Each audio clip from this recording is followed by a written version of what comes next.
You stand at a funeral and everyone around you goes quiet. Someone lowers their head. Someone else places a flower on the casket. It feels like the most natural response in the world. But the real reason you do this goes back further than religion, further than civilization, further than language itself. In 1957, archaeologist Ralph Solecki was digging inside a cave in northern Iraq called Shanidar. He found a skeleton curled on its side, buried deliberately in a shallow pit. The skeleton was not modern human, it was Neanderthal, dead for roughly 60,000 years. Around the body, Solecki found clusters of ancient pollen. He proposed something radical. The Neanderthals had buried their dead with flowers. Newspapers loved it. They called it the flower burial. Suddenly, Neanderthals weren't grunting brutes. They were something closer to us, beings who grieved, who marked loss, who understood that a body meant something even after the person inside it was gone.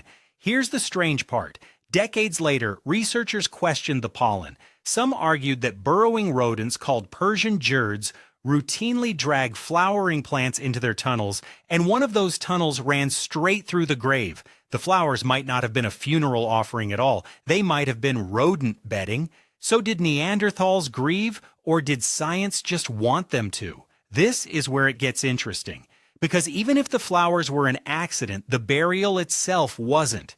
Archaeologist Paul Pettitt has spent decades studying how Ice Age humans treated their dead, and his research shows something more convincing than pollen. The body at Shanidar was placed in a specific position, tucked into the earth at a specific depth, in a spot the group returned to more than once. That is not an accident. That is intention. Across dozens of Paleolithic burial sites, Pettitt found the same pattern: bodies covered in red ochre, arranged with care, sometimes surrounded by tools or ornaments that served no purpose for a corpse.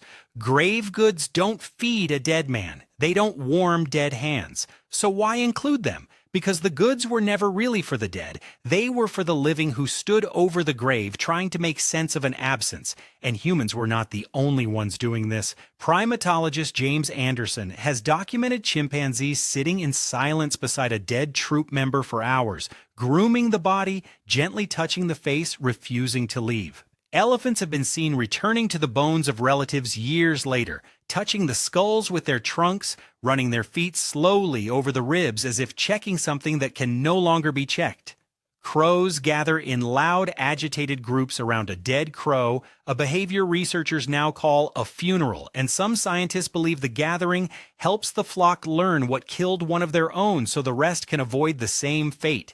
None of these animals write eulogies, none of them build headstones, but all of them pause. All of them treat a death as an event that demands attention rather than a body to be stepped over and ignored. Something in the social mind of a highly bonded animal seems to demand a response to death, a ritual, a pause, a way of marking that the world has changed. You might think burial is about honoring the dead. It probably isn't. The dead cannot see the flowers, cannot feel the ochre, cannot use the tools buried beside them. Burial is a message written by the living for the living. It tells the rest of the group, this loss happened, we saw it, we are still here together. Think about what deliberate burial actually requires.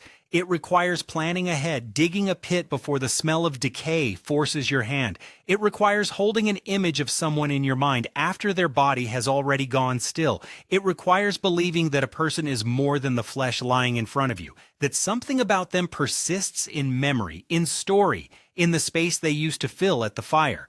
That kind of thinking has a name. Researchers call it symbolic cognition.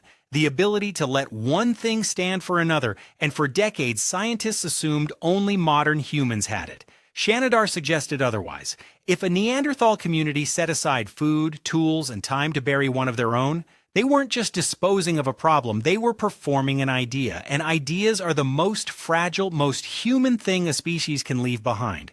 Harder to prove than a spear point, easier to lose than a bone. This is why the debate over a few grains of pollen mattered so much to archaeologists. It wasn't really about flowers, it was about whether an entire other species of human once stood at a grave and felt something close to what you feel now. That is why grief rituals appear again and again across every human culture, wildly different in form but identical in function. A wake in Ireland, where mourners sit up all night beside the body, refusing to let the dead be alone, even for an hour. A sky burial in Tibet, where a body is offered to vultures on a mountaintop, returning flesh directly to the living world instead of hiding it underground. A jazz funeral in New Orleans, where a slow, mournful march to the cemetery turns on the walk back into music loud enough to insist that life continues. Different music, different clothes, different gods, same ancient impulse underneath. Mark the wound, gather the group, refuse to let a death pass in silence and disappear unremembered. 60,000 years ago, a small group of Neanderthals dug a hole, placed a body inside it, and returned to that spot again. Whether or not there were flowers, there was something even rarer. There was memory. There was a decision that a person's absence deserved a place, a moment, a shape. So the next time you stand at a funeral and feel that pull towards silence, know that you are not performing a modern custom. You are running a program written before your species even had a name for grief. You once thought a funeral was the most human thing you do. It might actually be the oldest thing you are.